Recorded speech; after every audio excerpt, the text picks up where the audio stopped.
Yeah, I think so, Asif. And look, reality is, and this is no disrespect to Saint Etienne, but I think Arsenal and Saint Etienne are a little bit apart. Um, our start to the season was Villa away, which is always tough. Arsenal at home, PSG, Leicester are now top of the WSL, and then PSG away again. So it's a pretty tough start.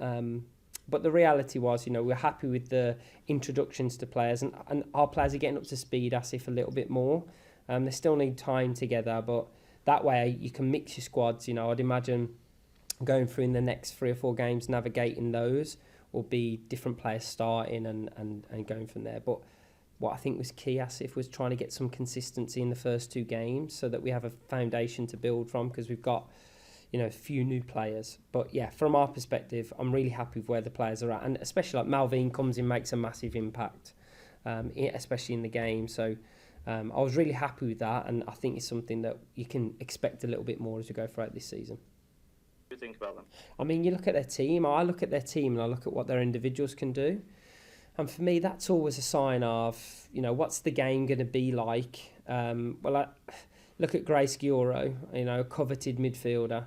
Their 2 top line that they've been playing, whether it be Sandy, whether it be Lika Martins, whether it be Ramona Batman, whether it be Chewinga, like they have that ability to change the game as well. So you've got all of those in there.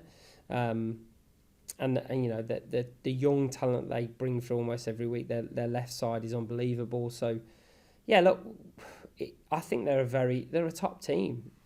I think, you know what, Dan, I watched the both Lyon games that they played earlier in the season, and barring a little bit of belief, maybe I think they could have beaten Lyon.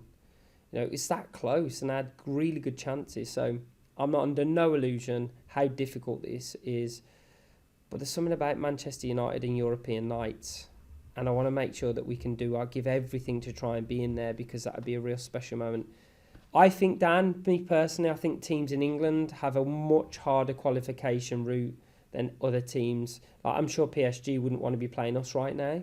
But when I look at some of the teams that are going to make the European from the other side, the other section, it just doesn't seem right. There's some teams that are playing each other that I'm thinking that's almost a free hit. So from our perspective, it's tough. But I'm also, how resilient I am and my players are, and we're here to give it our very best. And as I say, I think we can win the game. Do you know what? It's hard to summarise, because I don't think we'll approach it that way with our energy and our commitment. But also we know that, Jay, if you put it on a mantle, it's going to be too big. It's too big. And for us, the reality is it's another game. And for our fans, I want them to get them to love it. And, we want to progress so they can have European nights, of course. But from our perspective, it's another game. And we're going to play in a really good opponent. So we've got to prepare like we're playing against a top opponent in England.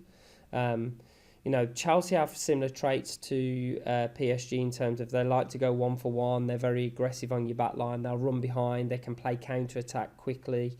And they play quite direct. So from our perspective, it's as big as preparing for like a Chelsea and Arsenal, Man City game and so on. So, but if you know us, we prepare against every opponent, Jay. Like, it doesn't matter whether we're playing bottom of the league or playing Champions League.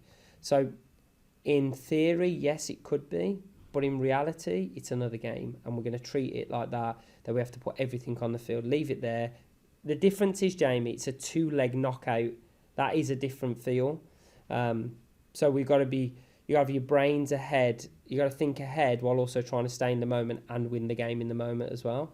I still think we're going to have to score in both legs if we want to win the game, so if we want to win the tie. So we've got some work to do, mate. Yeah, I would imagine so. Like, I think I'm a big fan of using technology. I know there's been some issues within the men's game, but also there are lots that will be missed if you didn't have it. On the time waste, I always find it funny that we're pulling up on time wasting, yet we don't employ a multi-ball system. So you can boot a ball into a stand, and if there's no one there to collect it, it can waste 15 seconds. Yet a player gets booked for potentially time wasting when really it's part of the game. And I think everyone knows people use goalkeepers as as a reset button, right? It's a tactical. So we all see it. Referees know about it, but they can't do anything about it. So from our perspective, I think using technology is the only way forwards right now, and I think it should be brought in and as quickly as possible.